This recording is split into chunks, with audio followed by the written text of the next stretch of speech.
Hamas militants have handed over 2 Israeli hostages. Another hostage release is due to take place shortly. The 2 hostages were displayed by Hamas in Rafah a short while ago before being transferred to the Red Cross. The hostages have since crossed into Israeli territory. Now, 4 more hostages are due to be released in the Gaza town of Nuseirat, where these live images are coming from. The 6 to be freed today are the last living hostages eligible for release under the first phase of the Hamas-Israeli ceasefire deal. Some 600 Palestinian prisoners and detainees held in Israeli jails are due to be freed in return. Right then, let's bring in DW correspondent Tanya Kremer in Jerusalem. Tanya, the first 2 of the 6 hostages have been released in Rafah. How did the process go? Well, as you said, shortly before 10 a.m. local time here, we saw those 2 now former hostages being taken out from a car, and then by Hamas militants. Again, everything, very choreographed, very staged. We've seen this in the past couple of weeks, every Saturday like this.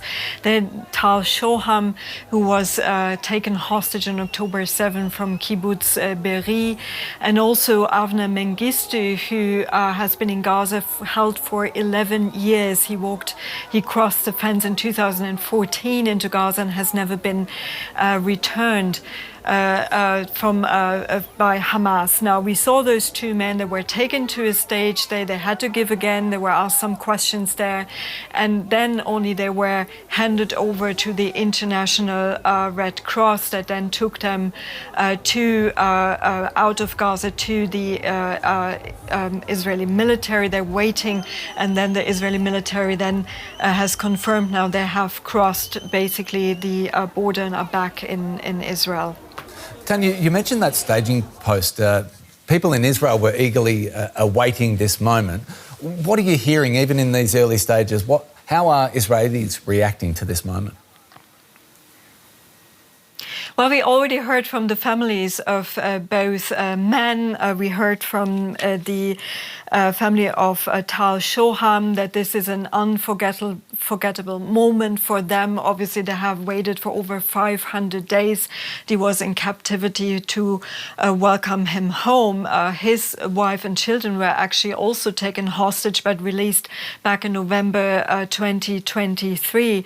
And we also heard from the family of Avner Mengistu, who said he has been there way too long. They have been praying for him and are, of course, grateful for him to return now. Now, of course, there is a lot of relief, that these 2 now former hostages have been released, but a lot of people are waiting now to see 4 more hostages that are expected to be released today. That should be Eliyahu Cohen, Omer Shem Tov, Omer Wenket. They were all taken from the Nova Music Festival on October 7, and Hisham Al-Sayed, who also has been in Gaza, held there for over 10 years. And I have to tell you, every time, the hostages are coming home, for those relatives whose relatives are still held in Gaza, they will get information for them. We heard a lot of stories in the past couple of weeks. Some of them have never heard a sign of life, and that is also a very important part of this process, of course, because, once the stage today is over, all eyes will turn eventually to whether a second stage of this ceasefire agreement will actually come into effect. This still has to be negotiated, and a lot of people are really concerned that those hostages that are only to be released in that second stage, what will happen to them? What will happen to them if they will ever be then returned? Tanya, we've been watching pictures of the reaction of the people waiting in Israel. I wonder, has there been any official reaction from the Israeli government after Hamas again used the handover of the hostages in Rafah to stage somewhat of a propaganda event?